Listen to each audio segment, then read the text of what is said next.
Alors bonjour tout le monde, moi c'est Orpheus et donc je vais vous proposer une série d'analyses sur les spoilers qu'on a eu sur la nouvelle extension de Keyforge Worlds Collide. Je vais faire ça maison, par ordre alphabétique. Donc ça va être quand même très subjectif pour l'instant, pour une raison simple, outre le fait que je pense que personne à ce jeu n'a la vérité absolue dans les mains, mais surtout on a des nouveaux mécanismes, donc on ne peut que se faire une idée de l'impact que vont avoir les mécanismes de Ward, d'Exalt et d'Enrage sur le reste du jeu. Avec ceci en tête, tout ce que je vais dire est relativisable. Peut-être qu'après l'extension, on se dira bah là j'étais carrément à côté de la plaque. Peut-être pas.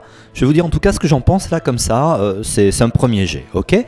Alors on va commencer aujourd'hui par les Brobnar. Alors pour vous donner une idée, pour moi on va avoir une petite échelle sur 5 en gros pour chaque carte. 3 bah, c'est une carte normale, une bonne carte, on est plutôt content de l'avoir mais on n'est pas ravi. 4 c'est vraiment une bonne carte, elle peut retourner la game. 5 c'est une carte qui va toujours vraiment vous donner un avantage, qui va être dans les meilleurs decks. Toujours à mon avis, sur les extensions précédentes, un 5, bah, c'était la première version de Library Access, même d'ailleurs actuellement, la première version de Bait and Switch, ou des cartes comme Miasma, ou comme Too Much to Protect, qui pour moi est devenue hyper forte depuis l'errata de Bait and Switch. Du 2, c'est une carte qui globalement va plutôt nous, voilà, plutôt nous gonfler, et qu'on va souvent défausser ou hésiter à jouer. C'est du gros mid. Voilà, je crois que tout est dit. Alors, commençons avec nos amis les Brobnar. Alaka. Une créa à 4. Si on a utilisé une créature pour combattre ce tour-ci, Alaka arrive play ready. Bah c'est bien. C'est bien, c'est carrément plutôt fort. Ça mérite un petit 4. Alaka's Brew. Alors ça c'est les Brew. Elles sont donc associées à une créature dans un pack. C'est avec le nom d'Alaka, ça sera associé à Alaka, mais il y aura exactement la même chose pour toutes les autres brews, donc je ne vais en voir qu'une seule. Alors donc, déjà, Alaka's Brew donne une ambre quand on la joue, et en play, on donne à une créature 2 compteurs à +1. Ben, c'est bien, c'est une bonne carte, ça ne va pas vous changer la vie, mais c'est bien. Volcano, action, on fait 4 dégâts à chaque créature et on gagne 2 chaînes. Pour moi, c'est à jeter. Pourquoi ? Alors déjà, 1, on ne gagne pas d'ambre. 2, c'est 4 dégâts à chaque créature. Donc il y a des cas où ça va nous arranger, il y a des cas où ça ne va pas nous arranger. On a un contrôle qui est très très relatif sur ça. Donc ça m'embête. Il y a des cas où franchement ça peut nous donner la game. Il y a des cas où on va la jeter. Et puis en plus on gagne 2 chaînes. Donc Coward's End, on avait quand même un contrôle beaucoup plus grand, puisqu'on peut choisir à quel moment on va fighter, si on peut endommager nos créatures, etc. Il y a des tas de combos mortels à faire avec, et puis ça détruit vraiment le board. Là ça va pas forcément nous arranger tout le temps, j'aime pas du tout, c'est du 1 pour moi. Born Raising, une action, pour le reste du tour, votre adversaire perd une ambre chaque fois qu'une créature amicale combat. C'est bien. C'est bien, ça donne pas d'ambre en étant joué, et en fait, évidemment, le but est de ralentir la forge de clé de l'adversaire. Ça sera sûrement important dans les decks Brobnar. C'est une commune. Voilà, je pense pas. Si elle donnait une ambre, elle pourrait avoir un point de plus, clairement. Pour moi, là, c'est une 3. Berserker Slam, tu gagnes une ambre en play, c'est une action. Tu fais 4 dégâts à une créature du flanc, et si ces dégâts la détruisent, son contrôleur perd une ambre. Ma foi, c'est bien. C'est un gros 3. Coffine, on connaît déjà, c'est une bonne créature, je ne reviendrai pas dessus. Ganger Chieftain, on connaît déjà, c'est une très bonne créature, pour moi c'est du 4. Easy. Grok, pareil, on connaît, tout ça c'est des rééditions. Votre adversaire perd 1, c'est les cartes qui vont avoir leur importance dans le jeu. Ground Ninetales, ça c'est nouveau. Il gagne plus 4 en pouvoir quand il est endommagé. Donc il n'a ce bonus que s'il survit aux dégâts. Alors ça paraît fort, mais en fait la question c'est est-ce que c'est cumulatif ? Non, a priori c'est juste quand il est endommagé. C'est pas parfois où il prend des dégâts. Donc en fait si c'était une créature à 9, ça serait mieux. Je préférerais même une créature à 8 qu'il a tout de suite et qui va survivre à sa première attaque. même contre quelqu'un qui fait plus de 5. Donc, c'est correct, mais enfin, ça ne provoque pas mon enthousiasme. Higher Stuff. Higher, c'est la colère. Alors, en enrage une créature et on lui donne un compteur plus 1 en pouvoir. Et quand on la joue, on gagne une ambre. Bonne carte. Je pense que de toute façon, ceux qui vont le plus bénéficier du fait d'enrager les adversaires, c'est clairement les Brobnar. Ça peut ralentir l'adversaire, ça peut... qui va être obligé de venir combattre au lieu de rip par exemple. On est complètement dans le mécanisme qui les sert le plus. Une fois de plus, il faut voir quel impact ça aura, mais c'est une bonne carte. Mog Hunter. Alors une créa 6 en combat, tu fais 2 dégâts à une créature sur un flanc. C'est bien. Narp. Créature à 8 avec 1 d'armure, les voisins de Narp ne peuvent pas récolter. Là, je vais arrêter d'être poli, c'est de la merde. C'est une bouse infâme. Je veux toujours, c'est personnel, je veux toujours pouvoir contrôler au maximum ce que fait mon deck, ce que font mes créatures. Là, je vais la poser sur un flanc, je vais essayer de ne pas lui donner d'autres voisins, mais ça me fait au moins une créa qui ne pourra pas récolter. Et c'est un côté où je ne mettrai a priori rien d'autre. Donc non, je suis complètement hostile à cette carte, je lui mets 1 personnellement. Parce que des créas à 8, ouais c'est bien, 8 et 1 d'armure c'est bien. On en a déjà. On a des créas à 8 avec un avantage ou avec un petit inconvénient. Non là ça me plaît pas. Shorty, créature à 4 avec assaut 4 et en rip, tu l'enrage. Alors ça veut dire du coup qu'il va pouvoir rip au maximum une fois tous les 2 tours, s'il survit à son tour enragé. Mais d'un autre côté, il a assaut 4. Vous allez pouvoir cibler des créatures adverses à 4 ou moins, et donc il prendra 0 dégâts sur la plupart de ses combats. Je trouve ça assez fort. Pour moi, c'est une bonne créature. On va dire c'est un bon 3. Steelkin 2. Skirmish, après qu'une créature géante soit jouée adjacente à lui, tu ready et fight. C'est pas mal. Je lui mets pas 4 parce que c'est un skirmish à 2 qui n'aura pas d'autre effet. Et il faut que ça soit une créature géante. Tous les Brobnar ne sont pas des géants. Évidemment, si on est sur une autre maison, ça sera mort. Mais c'est pas mal, c'est une bonne petite carte. Très mort, je ne reviendrai pas dessus, c'est pour moi une très bonne carte. Warrior's Refrain. Alors, une action, on gagne une ambre et on stun chaque créature avec un pouvoir de 3 ou moins. Ça peut paraître pas mal, surtout qu'on gagne une ambre, mais une fois de plus, on a un très faible contrôle sur ça, parce que ça dépend du reste de notre board. Donc il y a des decks où ça sera bien, il y a des decks où ça sera complètement moisi. Globalement, avec les Brobs, ça sera plutôt bien, mais si on a, je sais pas, Brob Shadows, Brob Logos, ça va être plutôt pourri souvent. Donc je lui mets un 2 à cause de ce manque de contrôle. Blood Money, une des meilleures cartes Brobnar pour moi, parce qu'une carte qui fait gagner de l'ambre en Brobnar, c'est pas mal. Donc je reviendrai pas trop dessus, mais je lui donne 4. Flamethrower, artefact, tu fais 1 à une créature avec 1 de splash damage. Alors normalement, je trouvais ça plutôt mauvais. Parce que 1 avec 1 de splash, jusqu'à présent, franchement c'est pas terrible. Mais, maintenant on a un truc qui s'appelle les wards. Et les wards, ça va être le pire ennemi des Brobnar. Très clairement, c'est ce qui fait, à mon avis, que cette maison va encore être dans la panade, malgré quelques bonnes cartes. C'est que si on a un ward, on va faire un rush pour rien. Sans compter les rushs contre l'élusive. Donc, à mon avis, ils vont galérer. Ça permet de faire sauter les wards. Donc, en fait, cette carte que je considérais comme médiocre vient de devenir plutôt intéressante. Flamewake Shaman, on connaît, c'est une bonne carte. Fire Breath. This creature gets plus 3 power. Oui, je suis repassé en anglais, donc cette créature donne plus 3 en pouvoir.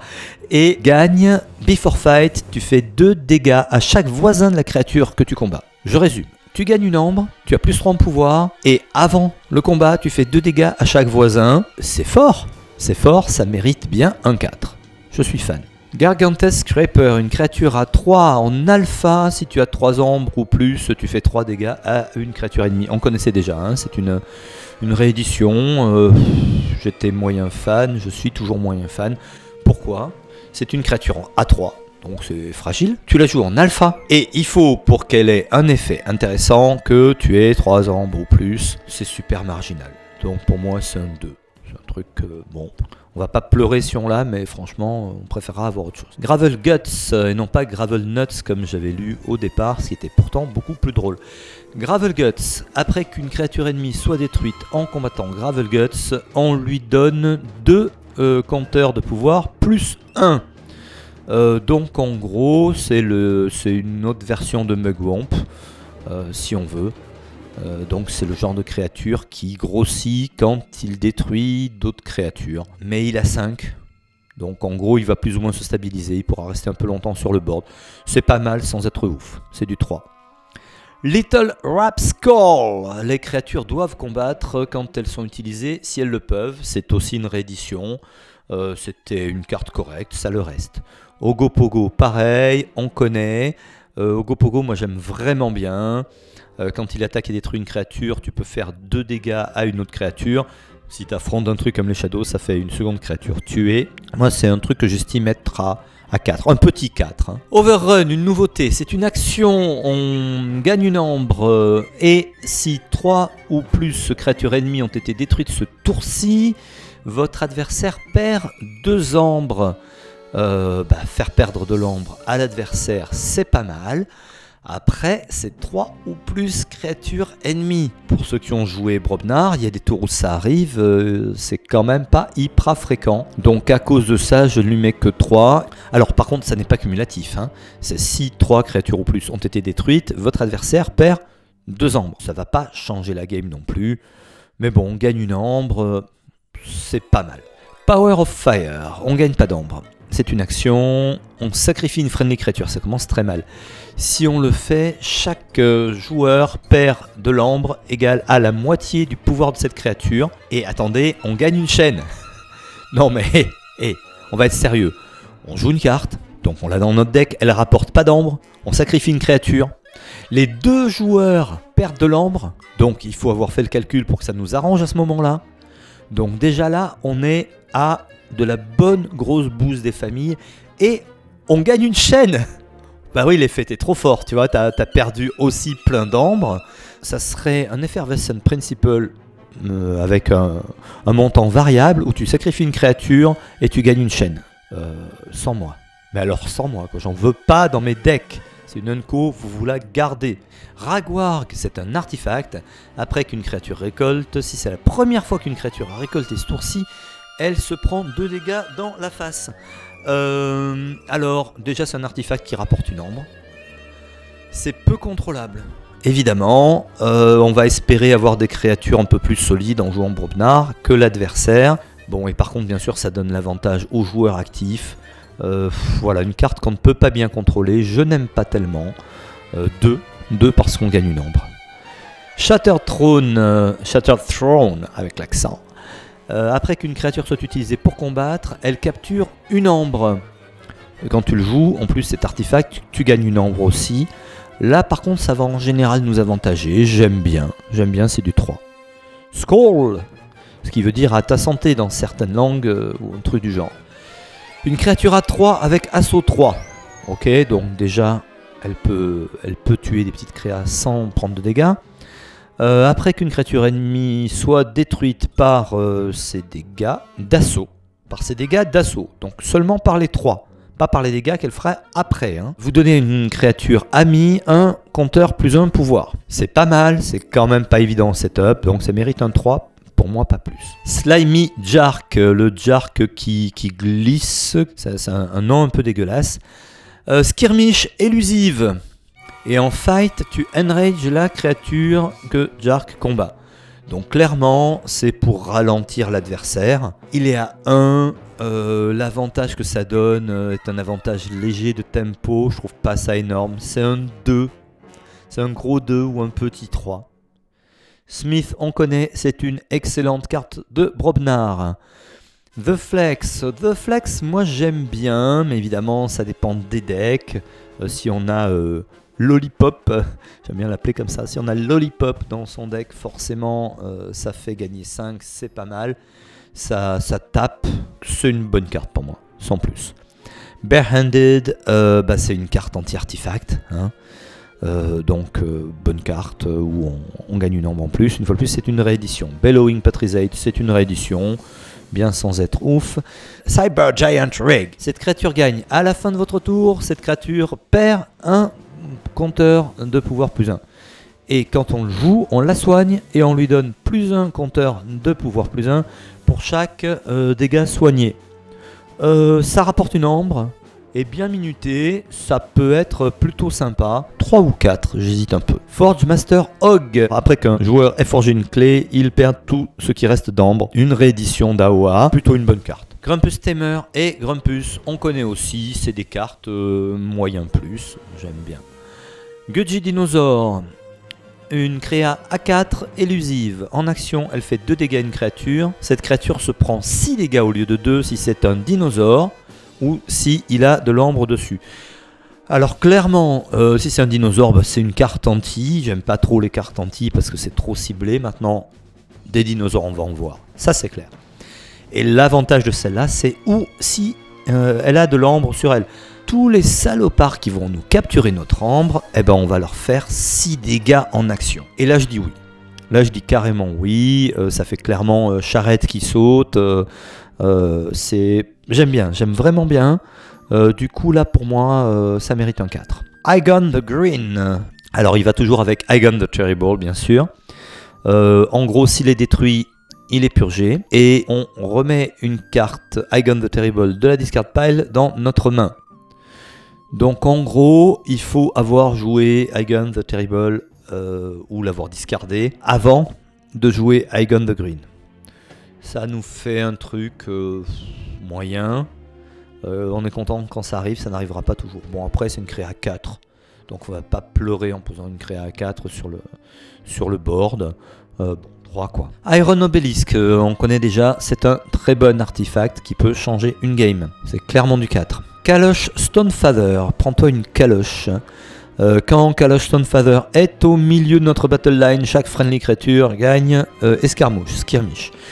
Alors, j'ai pas encore évoqué le mécanisme de centre de la battle line. On l'a pas vu à l'œuvre. Je suis même pas sûr exactement de si c'est pile le centre, comment ça se passe quand on a un nombre pair par exemple. Franchement, c'est un mécanisme, donc j'ai du mal à l'évaluer, mais je pense qu'il va être assez chaud bouillant à mettre en place. Et que toutes les créatures qui ont center, ça va rarement être activé, ou alors ça va nous demander un gros setup qui peut nous nuire sur d'autres plans. Donc j'estime que les avantages donnés par center sont nettement inférieurs à ceux par exemple donnés si tu n'es pas sur un flanc. Donc bon, bien sans plus. Lavable on connaît déjà, bonne carte. Mugwump on connaît déjà et on a du mal à le prononcer, bonne carte. Nogi Smartfist, créature à 5, fight, tu pioches 2 cartes et tu discardes 2 cartes au hasard de ta main. What the fucking fuck. Alors, ok, fight, draw 2 cards, j'étais content. Je me dis, putain, bonne carte.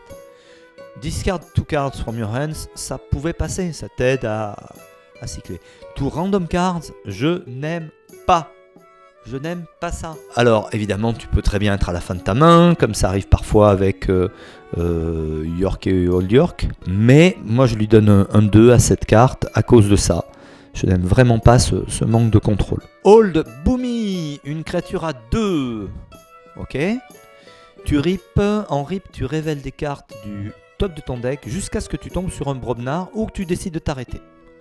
Et tu fais 2 dégâts à Old Boomy si une carte Brobnar est révélée. Autrement dit, sauf boost, tu le tues. Tu archives chaque carte révélée comme ça. Alors là c'est pas pareil.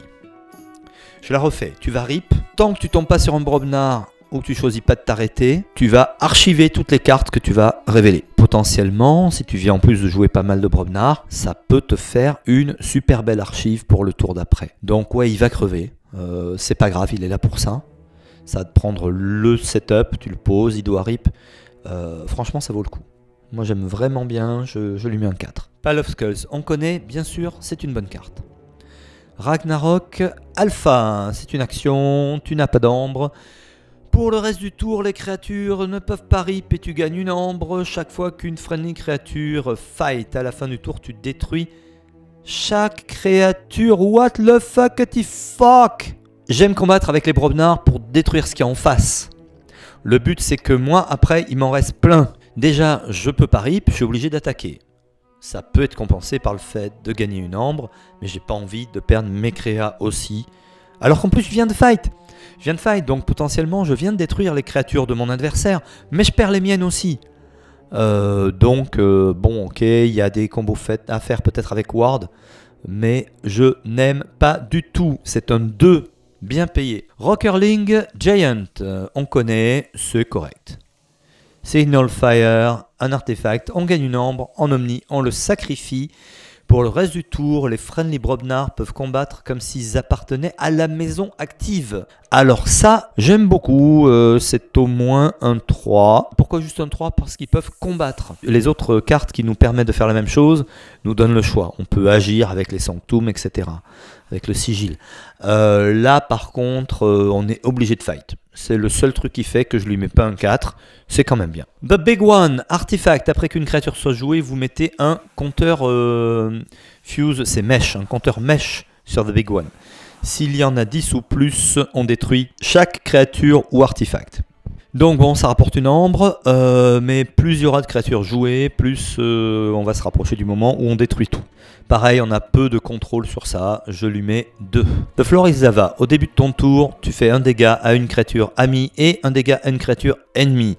Ça te rapporte une ambre, donc c'est un artefact, il reste en jeu. Tu n'as pas le choix, c'est au début de ton tour, alors évidemment tu contrôles à qui tu le fais. Les deux, c'est quand même pas ouf.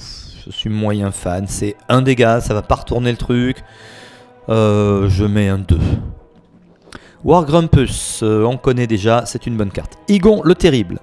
Donc déjà, si tu le joues avant d'avoir joué Igon the Green, et donc de l'avoir purgé, tu détruis Igon the Terrible. Autrement dit, tu ne peux pas le jouer tant que tu n'as pas purgé l'autre. La combo est franchement bizarre et compliquée. Tout ça pour avoir quoi ? Une créature à 8 qui en fight vole 1. Donc en fait, j'aime pas tellement. Alors après, on a toute la série des mégas. Les mégas, c'est des créatures qu'on connaît déjà, mais qui là ont plus 2 en pouvoir.